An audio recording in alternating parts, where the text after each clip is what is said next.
Los griegos. Un pueblo glorioso y arrogante, valiente y testarudo.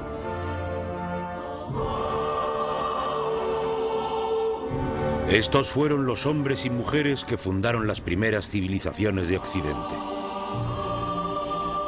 Sus monumentos todavía nos hacen recordar quizás los 2 siglos más extraordinarios de la historia. Una época que vio el nacimiento de la ciencia y la política, la filosofía, la literatura y el teatro. Que vio la creación del arte y la arquitectura que todavía nos esforzamos por igualar.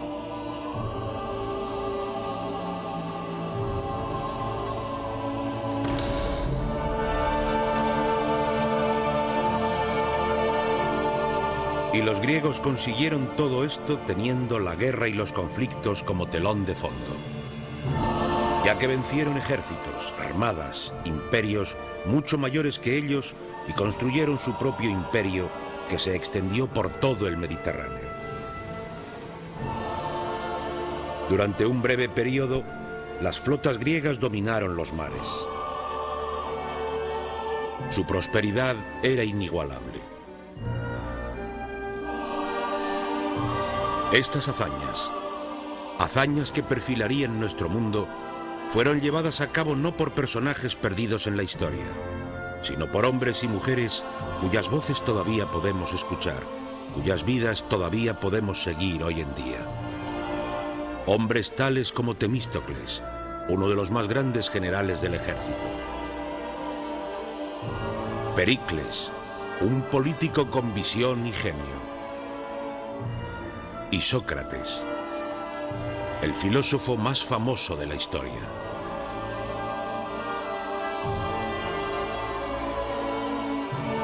Esta es la historia de estas asombrosas individualidades, de la gloria y la caída de una civilización que cambió el mundo.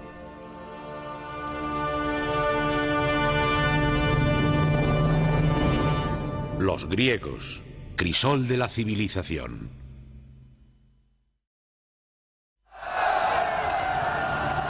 La Revolución.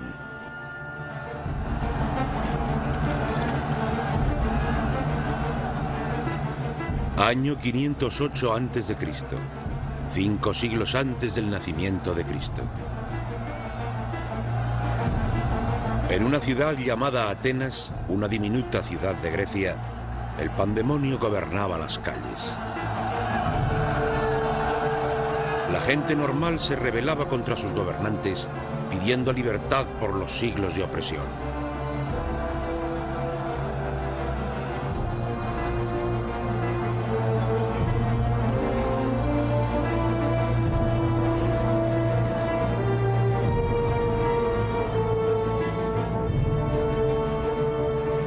En este momento gobernaba un hombre,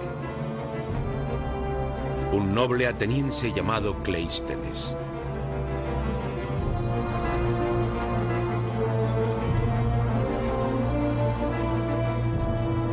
Cleístenes había sido educado para ser un gobernante desde su nacimiento, para mirar a esta gente vulgar por encima del hombro. Pero esa noche todo cambiaría en su vida, en la historia de Grecia y en la historia de la civilización. En un instante de inspiración, Cleístenes se daría cuenta de que esa gente vulgar debía tener libertad, una oportunidad para forjar su propio destino, para gobernarse a sí mismos. Y con esta decisión, Cleístenes encaminaría a sus contemporáneos griegos hacia el imperio.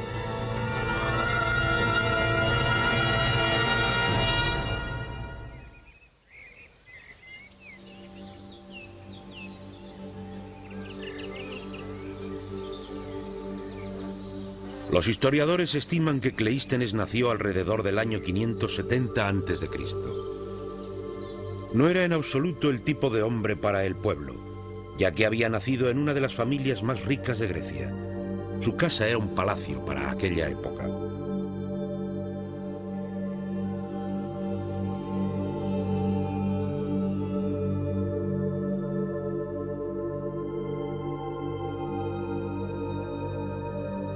A la familia de Cleístenes la llamaban Almeónidas. Era una dinastía política acomodada y de larga tradición. Creció en un mundo de grandes privilegios. Un mundo donde los hombres de élite esperaban que se les concedieran muchos privilegios. El origen de la fortuna de la familia de Cleístenes es una historia típica de la antigua Grecia. Una curiosa historia medio convertida en mito. El primer historiador griego, Heródoto, afirma que el abuelo de Cleístenes una vez hizo un favor a un gran rey llamado Creso. Un rey inmensamente rico. A cambio, le dijeron que podía tomar como regalo oro en polvo de los tesoros de Creso. Pero según Heródoto, el antepasado de Cleístenes no se pudo contener para llenar sus bolsillos. Rellenó cada orificio de su cuerpo, sus orejas y boca con el brillante oro en polvo, y también se lo echó por encima de la cabeza y del pelo. Heródoto escribe que al rey Creso le divirtió tanto esta bravuconada que le dejó coger otra vez todo el oro que pudiera cargar.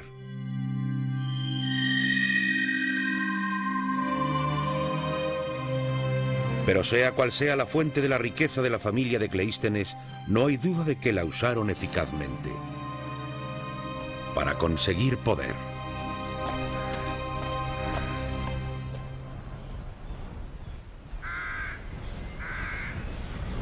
Desde su infancia enseñaron al joven Cleístenes que era un aristócrata, descendiente de la clase gobernante de la antigua Grecia. En el siglo VI a.C., esta clase aristocrática controlaba todo lo que ocurría en la ciudad natal de Cleístenes, una pequeña localidad llamada Atenas.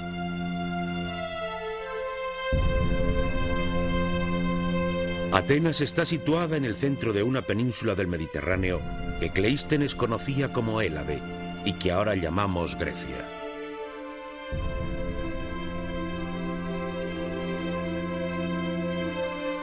En tiempos de la juventud de Cleístenes, hubiera parecido imposible creer que esta ciudad pronto gobernaría un imperio. Ciertamente no es lo que llamaríamos una ciudad. Olvídense de Manhattan. Atenas en el centro tiene edificios públicos, pero sin embargo creo que nos la deberíamos imaginar más como un pueblo de alojamiento y asentamiento.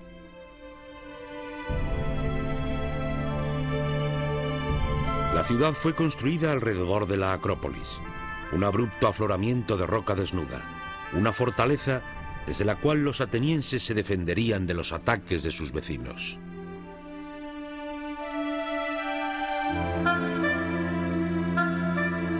En las estrechas calles que rodeaban la Acrópolis se apiñaban los sencillos hogares de los granjeros y mercaderes.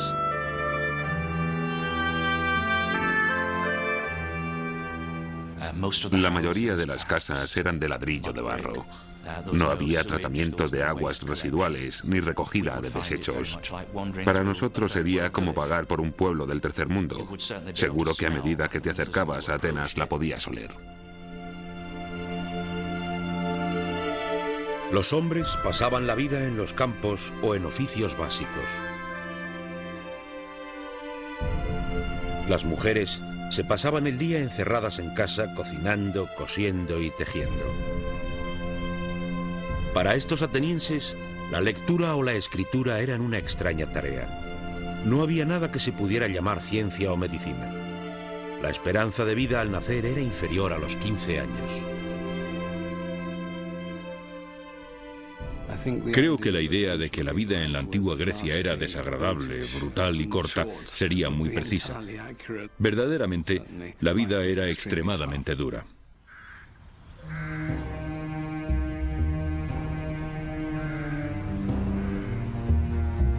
No era una sociedad de iguales.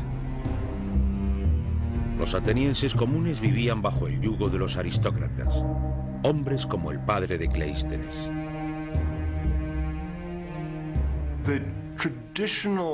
En el tradicional entorno político del cual surgió Cleístenes, todo el poder político efectivo estaba en manos de un puñado de personas. La posibilidad de que la gente común de Atenas pudiera ser influyente estaba muy lejos del pensamiento de las élites tradicionales griegas. Para el escritor griego Aristóteles, se trataba de un mundo marcado por la injusticia. Todo el país estaba en manos de unos cuantos. Lo más duro y amargo para las masas era su estado de servidumbre. No es que estuvieran descontentos por una cosa concreta, ya que no participaban en nada.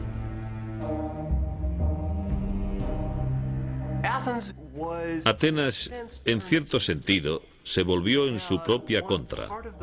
Tenía esa parte de la población, a la aristocracia, gozando de todo el poder a costa del resto de la población ciudadana.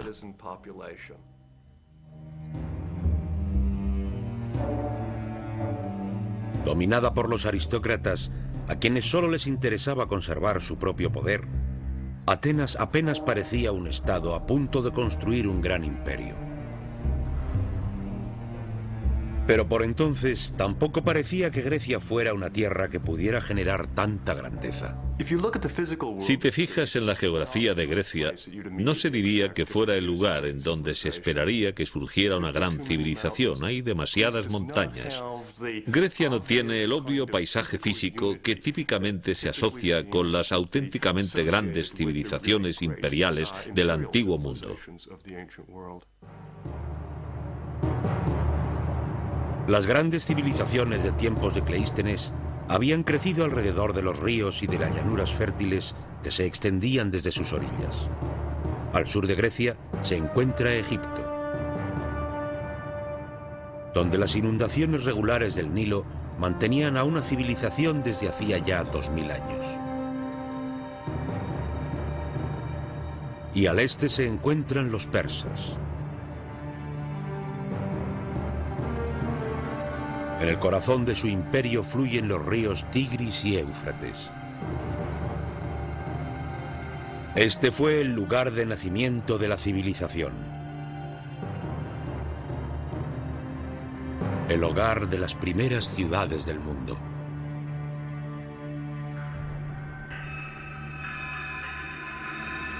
Pero Grecia no contaba con extensas llanuras. Era un paisaje dividido por cadenas montañosas.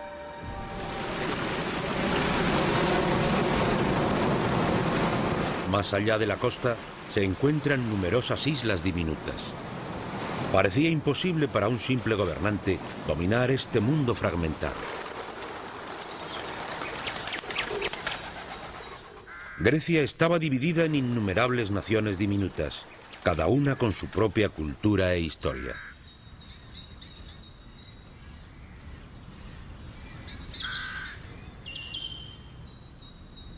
En tiempos de Cleístenes había miles de pequeños estados luchando entre sí por las tierras y el poder.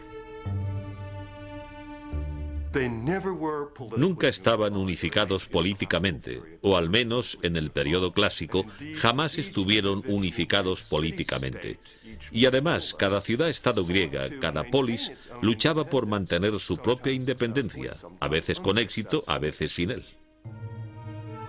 A principios del siglo VI, Atenas no era ni mucho menos la más poderosa ni la más importante de estas diminutas naciones. Argos tenía unos 3000 años. Sus ciudadanos podían relatar su historia desde los míticos días de la guerra de Troya.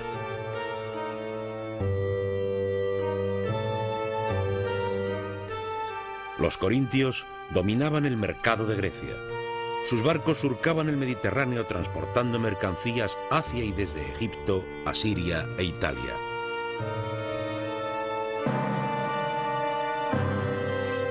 Pero había una ciudad con poder militar que parecía que iba a dominar toda la Grecia de Cleístenes.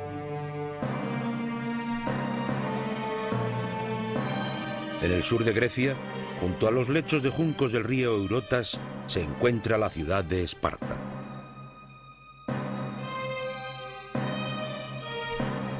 Los espartanos estaban destinados a ser soldados desde su nacimiento. Criados en el campo, separados de sus familias, sus vidas giraban en torno a la disciplina y la guerra.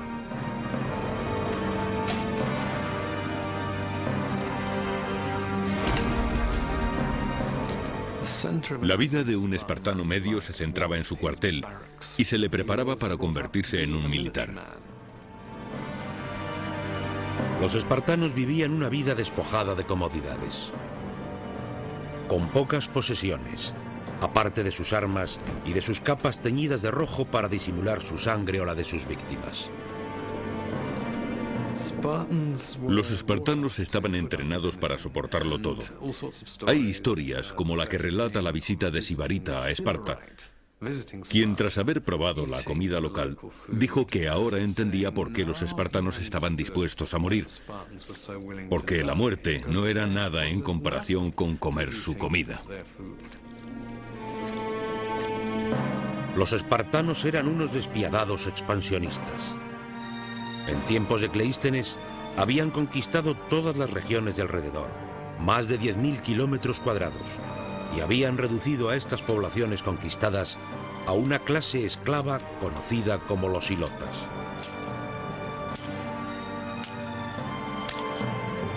Los ilotas estaban forzados a trabajar en los campos de sus caciques espartanos y eran gobernados con mano de hierro. Cada año los espartanos declaraban la guerra a los ilotas y el objetivo de esto era, por supuesto, reforzar su identidad como comunidad guerrera. Pero también lo hacían para legitimar el poder de matar a un ilota. Y el sacrificio de los ilotas era una práctica regular, al contrario que el matar.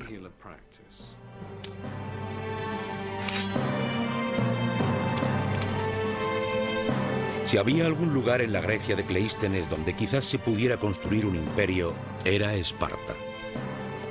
Para el resto de los griegos, la amenaza siempre estaba en el horizonte.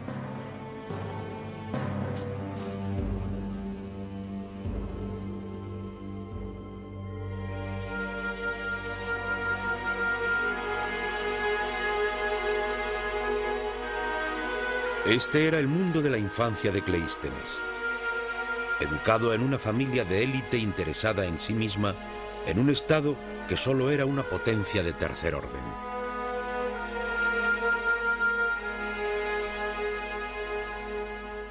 Era un extraño comienzo para el hombre que conduciría a Grecia hacia el imperio.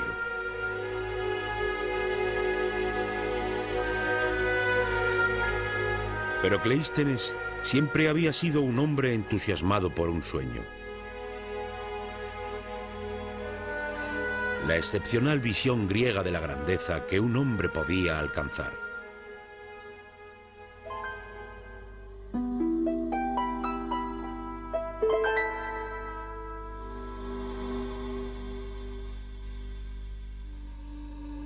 Si había algo que inspiraba a Cleístenes y a sus contemporáneos griegos, eran sus historias, los antiguos relatos y mitos.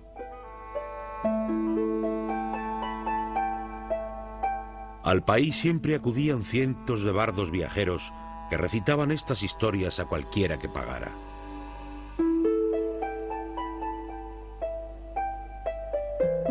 Eran gente que en una época sin literatura escrita memorizaban alrededor de 1 millón de versos. Es muy fácil subestimar el poder de la memoria humana. Cuando se vive en una cultura como la nuestra, donde hay tantos medios para grabar cosas, antes de que los griegos conocieran el alfabeto, parecían ser capaces de recordar gran cantidad de estrofas de poesía y pasarlas de generación en generación de una manera muy sorprendente. Estos bardos viajeros habían visitado con regularidad la Atenas de la infancia de Cleístenes, y sus historias le habían influido y perfilado desde su más tierna infancia.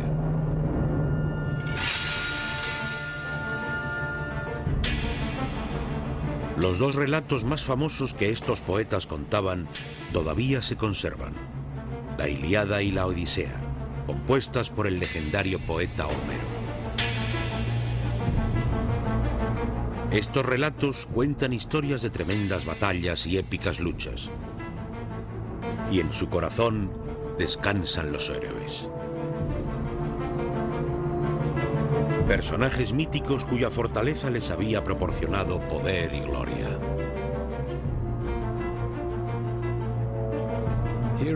Héroes, casi por definición, eran los hacedores de grandes hazañas.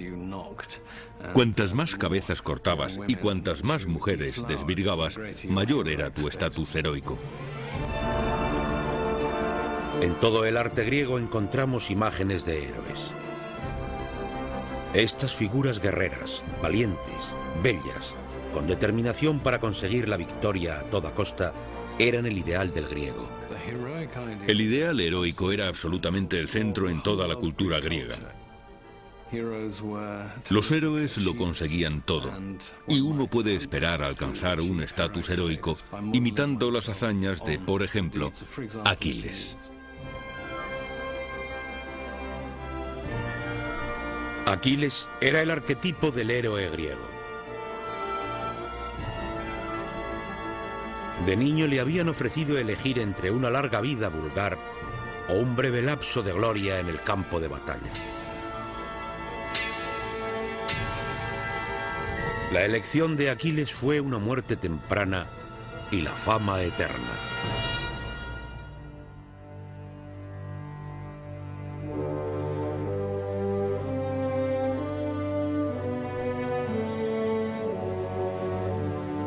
La visión del héroe, el ideal del hombre de acción, era el modelo que Cleístenes debía seguir porque para ello le habían educado.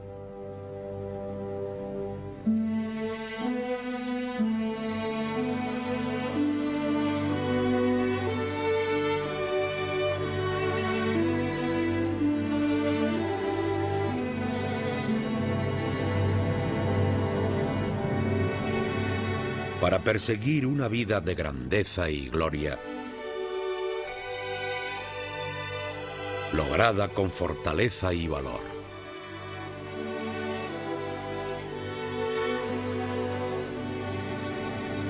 Para conseguir el poder y la victoria solo para él, para sí mismo.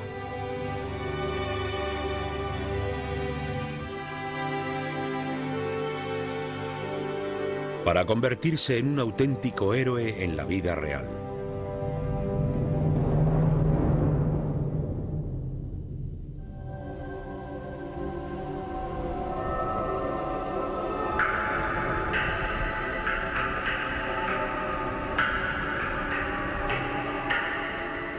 Pero Cleístenes no era el único que se tomaba en serio los relatos sobre héroes míticos.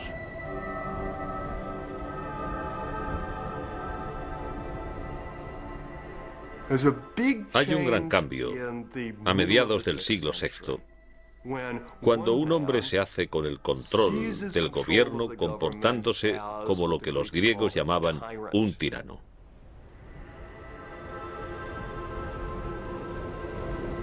La historia de cómo este tirano o gobernante absoluto llegó al poder ha sido conservada por el historiador Heródoto.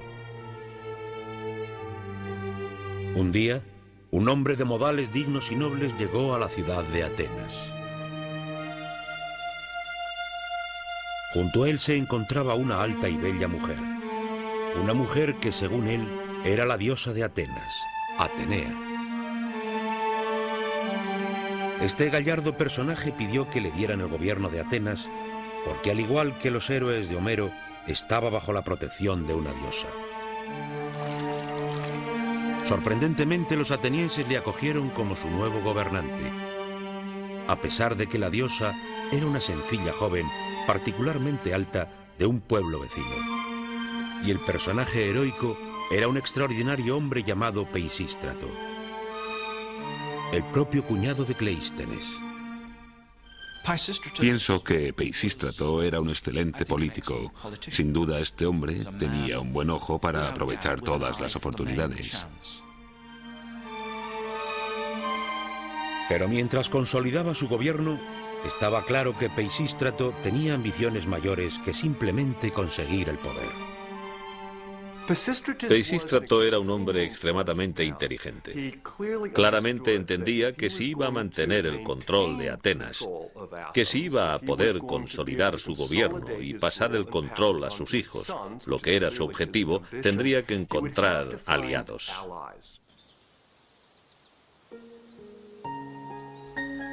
Peisístrato dio un paso extraordinario.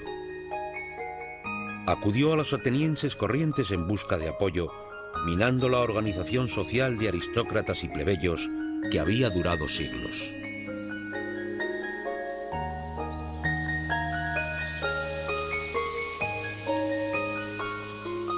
Peisístrato redujo los impuestos e introdujo préstamos gratuitos para permitir que la gente construyera sus granjas. Y ofreciendo a los atenienses la oportunidad de prosperar, Peisístrato comenzó a transformar su ciudad.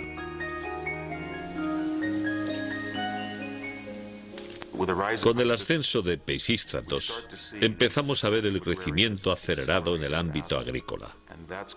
Y eso va a ser un grano que va a crecer y crecer y crecer en los 2 siglos siguientes. Y uno de los resultados de ello es el aumento de viñas y olivos.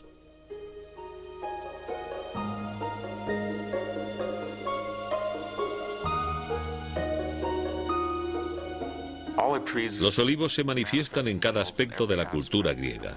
Económicamente, suministran aceite para cocinar, aceitunas para comer, lubricantes, jabón, combustible, así que se trata de un producto económico de gran valor. La tierra de Atenas producía excelentes olivos, los mejores del mundo griego. Y mientras la producción se incrementaba, los atenienses encontraron un mercado preparado para este aceite.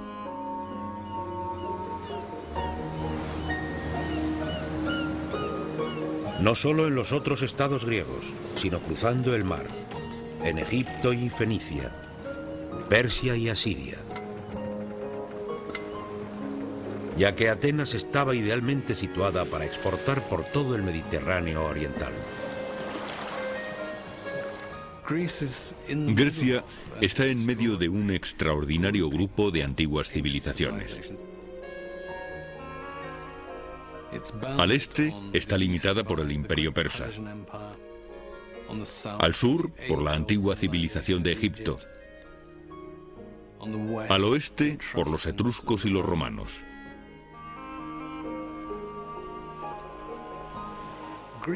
Los griegos estaban esparcidos. Platón tiene una frase bastante buena, como hormigas o ranas en un estanque. El Mediterráneo oriental era el mayor mercado del antiguo mundo. Parecía que todo el mundo tenía algo que vender. Grano de Escitia, pescado del Mar Negro, vino de las fantásticas viñas de la isla de Quíos, oro, plata y arte de Egipto. Y todo el mundo estaba dispuesto a negociar con el aceite de oliva ateniense. Mientras los bienes salían y entraban al puerto de Atenas, los atenienses veían cómo su riqueza y prosperidad se incrementaban.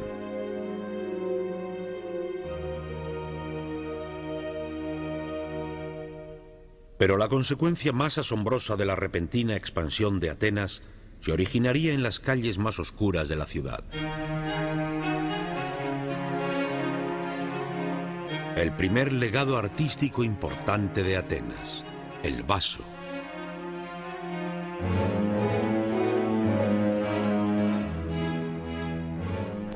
Creo que lo fascinante de la alfarería es que en su propia época no era nada del otro mundo artísticamente. Lo que había dentro de las vasijas valía casi invariablemente más que la misma vasija. Aquí, en la zona conocida como Kerameikos, un antiguo distrito ateniense, también se encontraban los alfareros. Estos artesanos pertenecían al nivel más bajo de la sociedad ateniense. Si eras alfarero en la sociedad ateniense, yo no diría que fueras la escoria de la tierra, pero ciertamente no te respetaban. Era un trabajo duro, incesante, nada envidiado por los de la ciudad.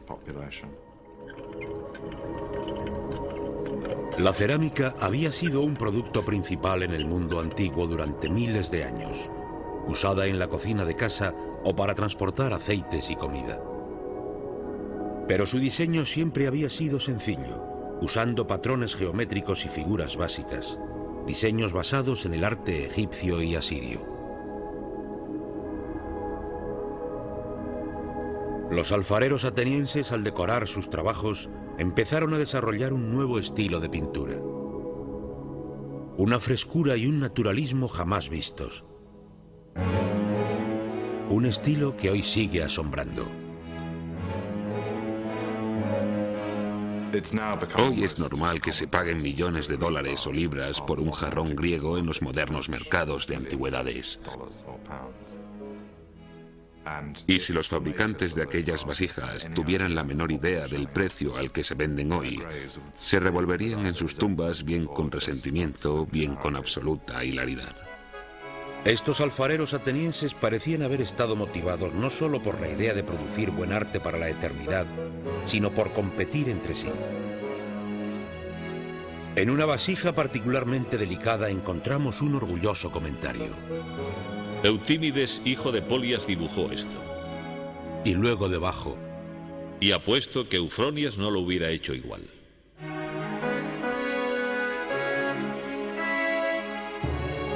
Por primera vez en su historia, los atenienses comunes habían saboreado la libertad y habían mostrado su capacidad para realizar extraordinarios logros.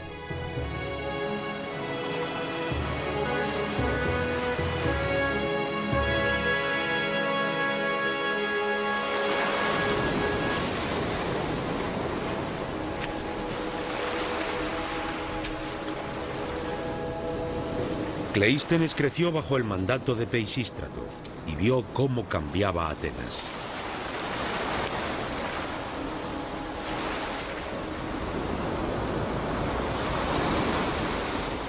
Su hogar había pasado de ser un modesto destacamento rural a una potencia económica internacional.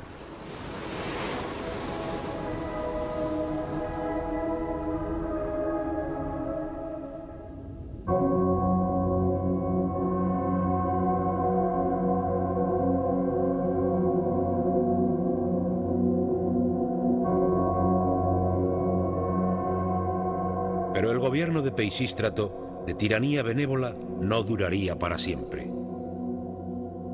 En el año 527 a.C. murió y le enterraron aquí, en el cementerio ateniense.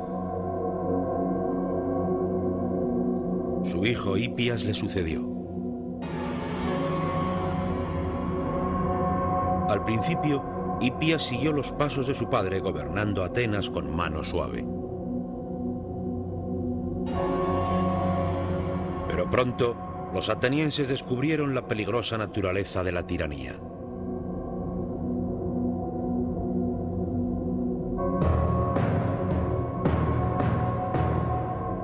Los historiadores nos cuentan que en el año 514 a.C., el hermano de Hipias fue asesinado.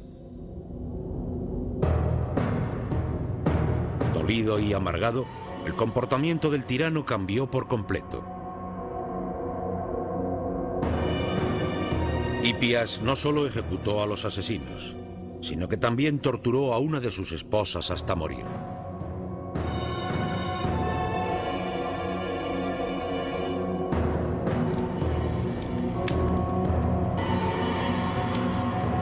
Aristóteles describió el cambio del gobernante hacia la locura.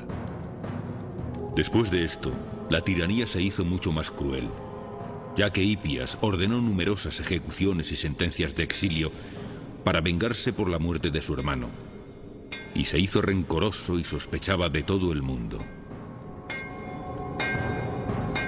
Ahora, a los atenienses comunes les habían despojado de la libertad que habían ganado bajo el mandato de Peisístrato. Ahora en Atenas había una tiranía real en el sentido moderno de la palabra. Peisístrato había llegado al poder por un ideal. Ahora su hijo no tenía otro ideal que su propia supervivencia.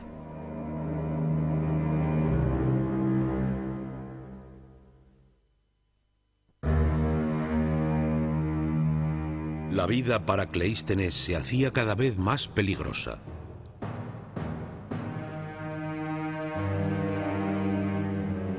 Ya que el paranoico dictador sabía que de aquí, de los aristócratas, provendría la mayor amenaza a su poder. Y se demostraría que los temores de Hipias eran ciertos. Con el empeoramiento de la actitud de la tiranía, el momento parecía ser el adecuado.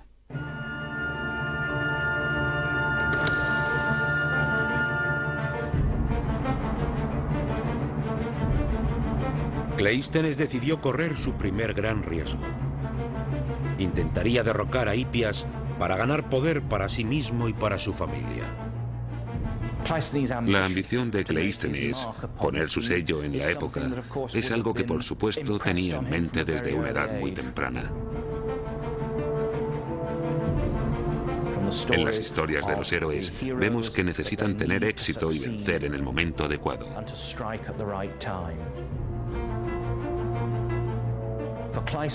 Para Cleístenes sería un logro.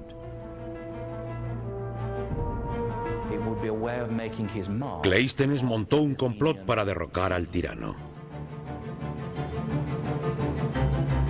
Atraparon a Hipias en su fortaleza y desapareció de Atenas para siempre.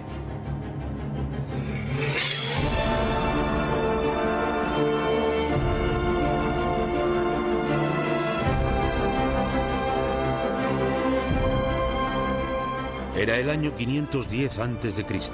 y Cleístenes ahora era uno de los personajes más poderosos de Atenas. Había vivido fijándose en los mitos heroicos, ya que desde pequeño le habían educado para seguirlos.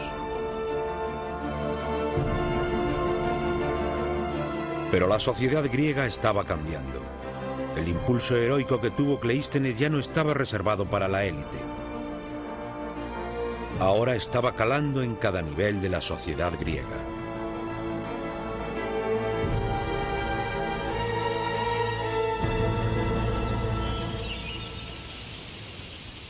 Esta es Olimpia, en el sur de Grecia. Aquí, una vez cada 4 años, hombres de todo el mundo griego se reunían para competir en un magno concurso de habilidades atléticas. Era el antepasado de las modernas Olimpiadas.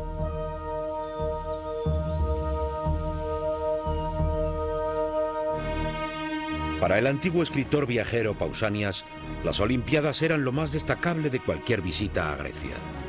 Muchas son las cosas que hay que ver en Grecia y muchas las maravillas que hay que escuchar, pero en ninguna otra cosa el cielo ha puesto tanto cuidado como en las Olimpiadas. Las Olimpiadas se iniciaron en el 776 a.C., 2 siglos antes del nacimiento de Cleístenes. Entonces, era una competición exclusiva para los griegos más ricos. Pero en la época de Cleístenes, las Olimpiadas habían evolucionado para permitir que todo el mundo participara. Un noble podía competir contra un alfarero, un rey contra un pescadero. Los Juegos Olímpicos eran una oportunidad para que cualquier griego demostrara que tenía las mismas habilidades heroicas que tenían los héroes de Homero. Las competiciones tenían sus raíces en las habilidades requeridas en los antiguos campos de batalla. Carreras de carros, atletismo, lucha, boxeo. No había un premio real, solo una corona de olivo y la fama por toda Grecia.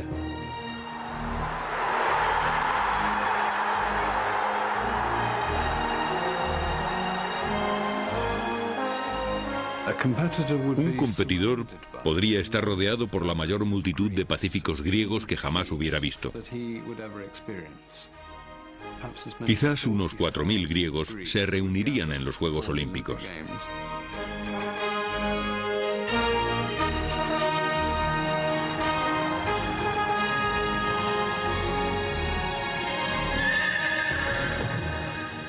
Los griegos viajarían cientos de kilómetros para asistir a las Olimpiadas. y durante su celebración, la tierra que rodeaba los estadios estaría cubierta de campamentos. Los juegos eran solo para hombres. A las mujeres se les prohibía la entrada en las competiciones, incluso en el estadio.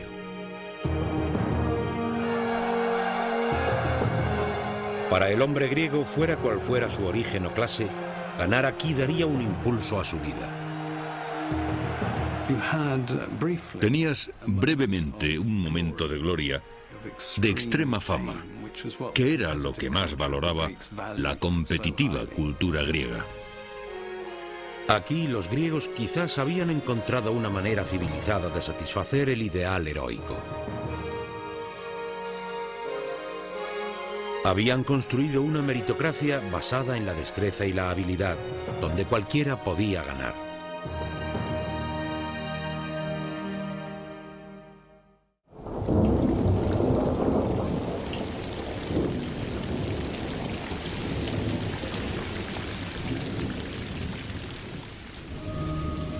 Pero un mundo donde cualquiera podía alcanzar la victoria solo haría que Atenas fuera aún más inestable.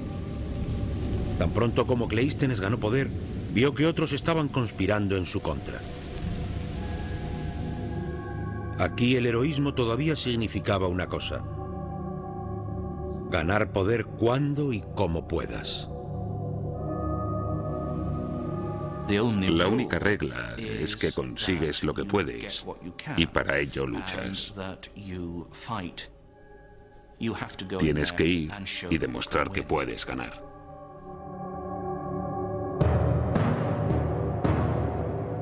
El más ambicioso de aquellos que conspiraban contra Cleístenes era un hombre llamado Iságoras. Iságoras era otro aristócrata ateniense. A él también le habían educado para creer que el poder era su derecho.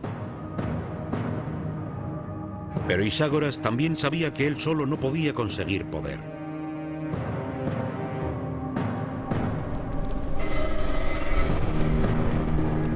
Iságoras dio un paso inaudito. Salió de Atenas en busca de apoyo. Envió un mensaje a los espartanos, los guerreros más temidos por los griegos.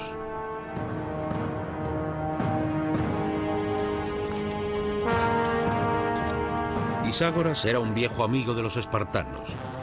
Corría el rumor de que había compartido a su esposa con el rey espartano. Inmediatamente los espartanos proporcionaron un ejército con sus mejores tropas para que apoyaran a Iságoras en su intento para conseguir poder, para ayudarle a traicionar a su ciudad. Iságoras realmente se la estaba jugando. Atrajo al estado más poderoso de Grecia. Estaba muy claro que iba a convertir a Atenas en el objetivo del estado de Esparta.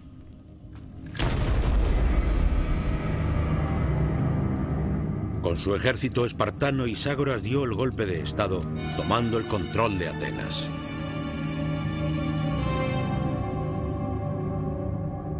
Él y sus tropas gobernarían desde el punto más alto de la ciudad, una fortaleza sobre la Acrópolis.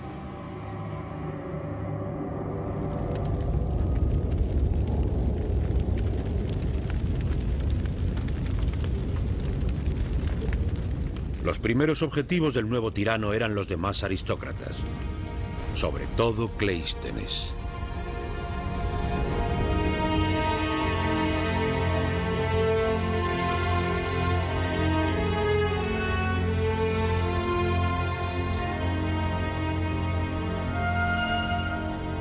Unas 700 familias fueron expulsadas de Atenas, incluyendo a la de Cleístenes.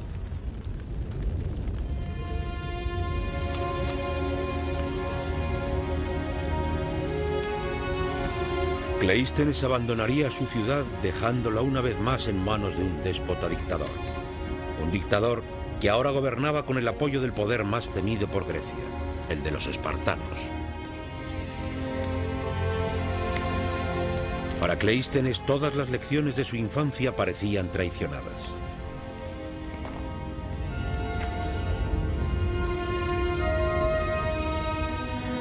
Había sido educado para ser un aristócrata y un gobernante. para emular a los míticos héroes. Pero todo esto había conducido al conflicto y a la contienda, la muerte y el exilio, a las luchas por el poder entre una élite aristocrática.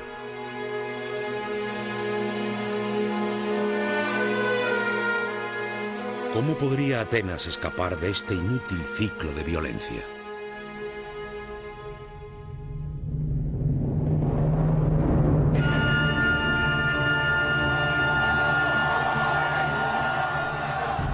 Mientras Cleístenes sufría en el exilio, Atenas se estremecía por un extraordinario evento.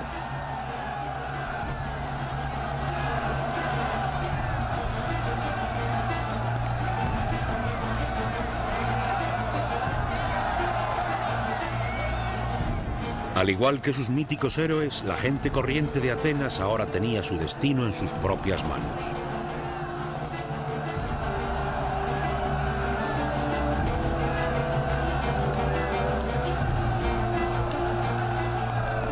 Se rebelaron.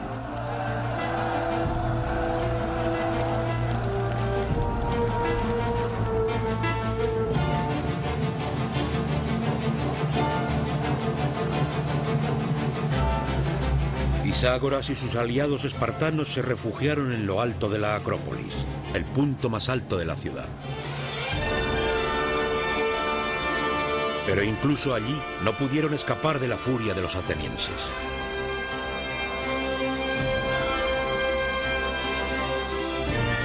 Durante 2 días y 2 noches, Pitágoras luchó contra este extraordinario levantamiento, hasta que finalmente, la mañana del tercer día, le forzaron a rendirse.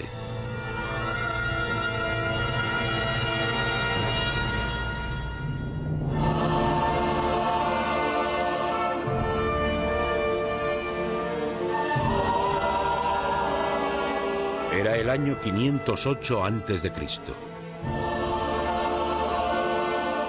Este sería el primer paso de Atenas hacia el imperio y la gloria. Por primera vez en la historia escrita, el pueblo había reducido a sus gobernantes y conseguido el poder para sí mismo.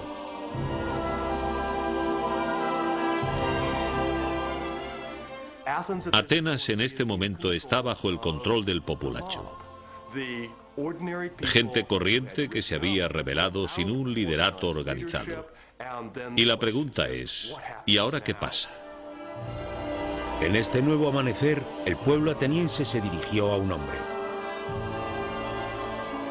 Un personaje cuya vida, cuyas experiencias y decepciones le habían proporcionado una visión única.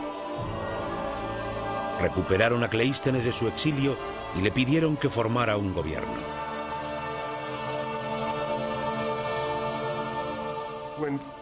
Cuando Cleístenes regresó a Atenas, después de la expulsión de los espartanos, se enfrentó a un notable reto.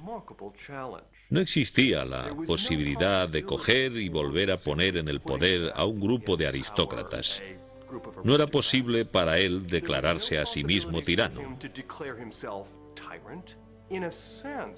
En cierto sentido, lo que Cleístenes tenía que hacer era diseñar una revolucionaria solución gubernamental para una situación política revolucionaria.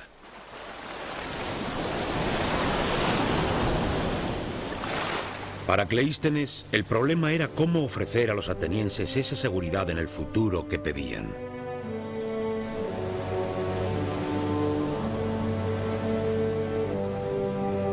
En una colina ateniense se estaba excavando en la roca una gran sala de reuniones.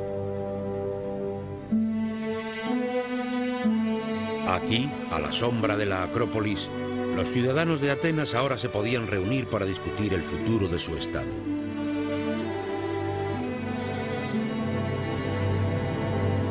En estos mismos escalones, ricos y pobres podían ponerse en pie y dirigirse al resto de los ciudadanos.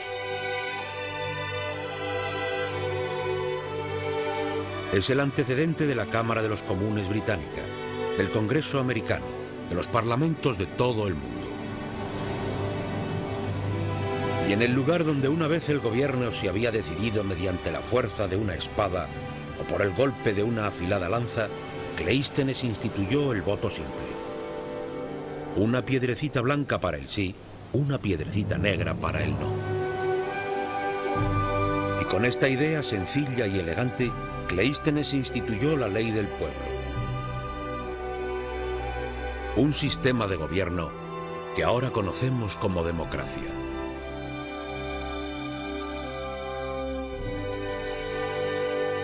La Gran Asamblea Ateniense se reuniría cada 9 días para votar temas referentes a toda la administración del Estado, desde el incremento de los impuestos a la construcción de las carreteras, desde el precio de los higos hasta la declaración de una guerra.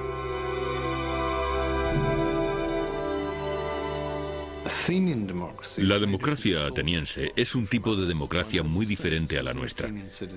Uno tiene la sensación, como ciudadano ateniense, de que no es diferente.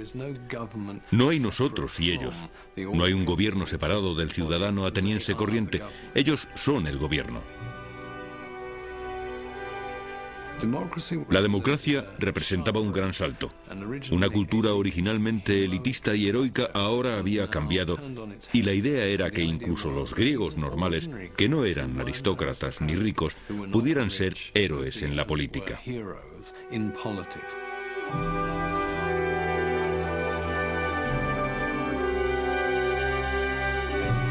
Era un sistema de gobierno que transformaría este diminuto estado y desencadenaría la civilización más floreciente que el mundo había visto hasta entonces.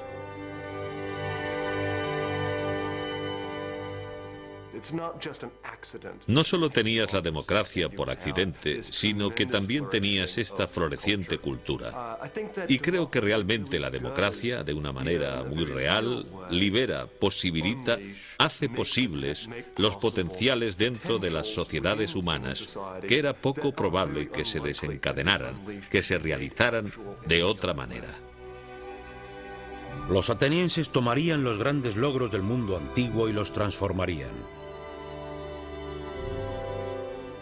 Tomarían las monumentales pirámides y templos de los faraones egipcios y con ellos construirían una arquitectura de gracia y esplendor. Tomarían los mitos y relatos de los bardos viajeros y los transformarían en obras de teatro, entretenimiento de toda una ciudad. Y las magníficas esculturas de piedra de Asiria y Egipto serían rehechas con una intimidad y emoción que aún sigue emocionándonos.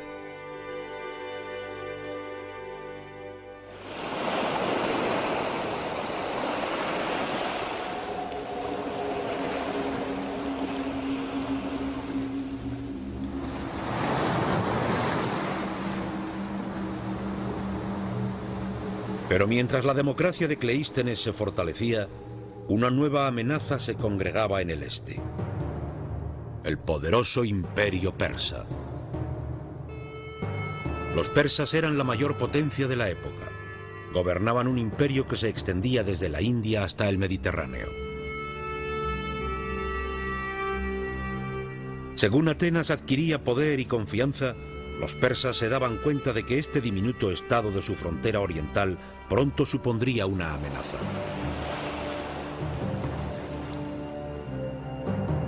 Movilizaron un ejército de 30.000 hombres para invadir Grecia inmediatamente.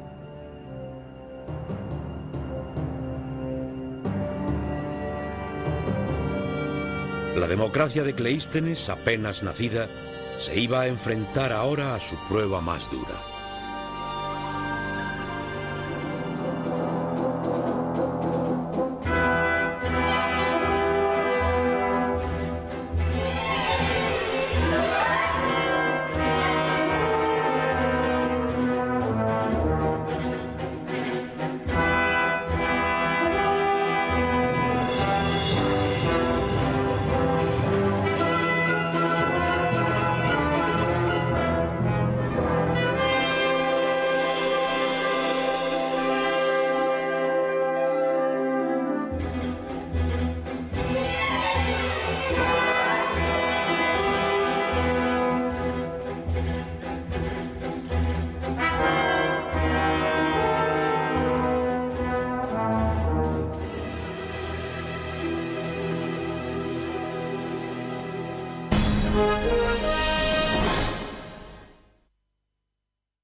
filosofía, la literatura y el teatro. Que vio la creación del arte y la arquitectura que todavía nos esforzamos por igualar.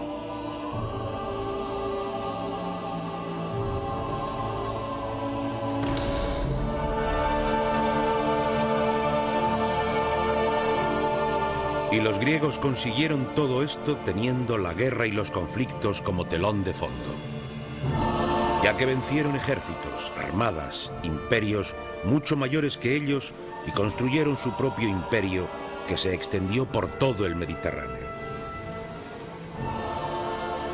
Durante un breve periodo, las flotas griegas dominaron los mares. Su prosperidad era inigualable. Estas hazañas que perfilarían nuestro mundo, fueron llevadas a cabo no por personajes perdidos en la historia, sino por hombres y mujeres cuyas voces todavía podemos escuchar, cuyas vidas todavía podemos seguir hoy en día. Hombres tales como Temístocles, uno de los más grandes generales del ejército. Los historiadores estiman que Cleístenes nació alrededor del año 570 a.C. No era en absoluto el tipo de hombre para el pueblo, ya que había nacido en una de las familias más ricas de Grecia.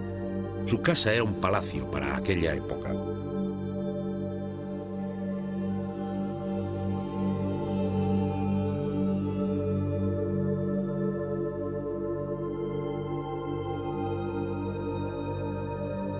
A la familia de Cleístenes la llamaban Almeónidas.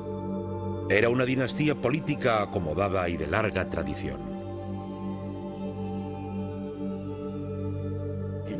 Creció en un mundo de grandes privilegios. Un mundo donde los hombres de élite esperaban que se les concedieran muchos privilegios. El origen de la fortuna de la familia de Cleístenes es una historia típica de la antigua Grecia. Una curiosa historia medio convertida en mito. El primer historiador griego, Heródoto, afirma que el abuelo de Cleístenes una vez hizo un favor a un gran rey llamado Creso.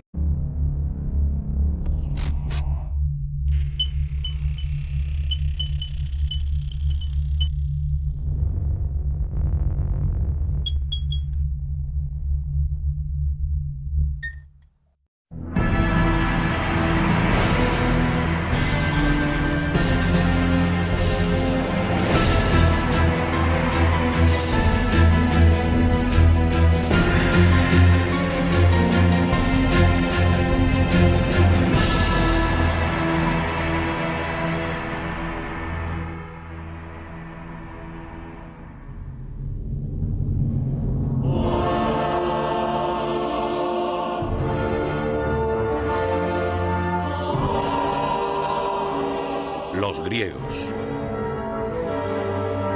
Un pueblo glorioso y arrogante, valiente y testarudo.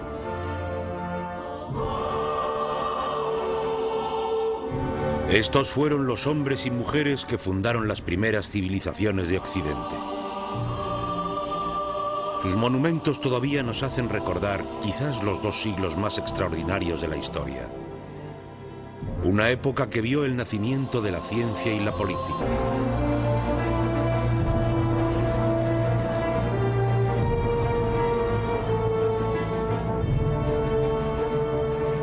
En este momento gobernaba un hombre, un noble ateniense llamado Cleístenes.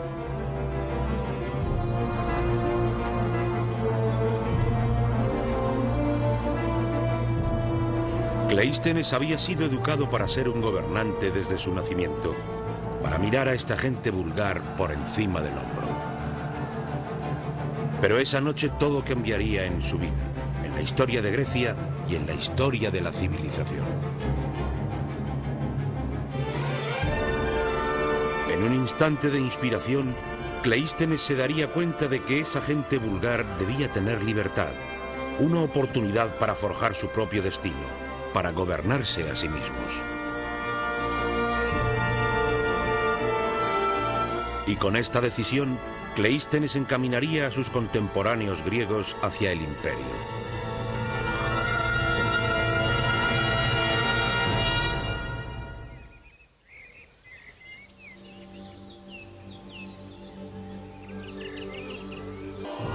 Pericles, un político con visión y genio.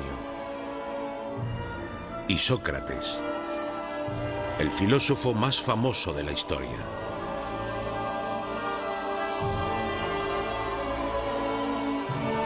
Esta es la historia de estas asombrosas individualidades, de la gloria y la caída de una civilización que cambió el mundo.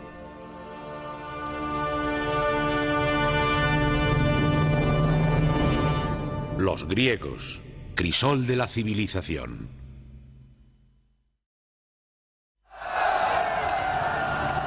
La revolución.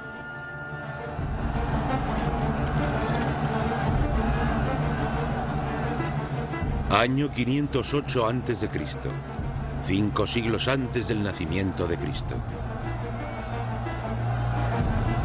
En una ciudad llamada Atenas, una diminuta ciudad de Grecia, el pandemonio gobernaba las calles. La gente normal se rebelaba contra sus gobernantes, pidiendo libertad por los siglos de opresión.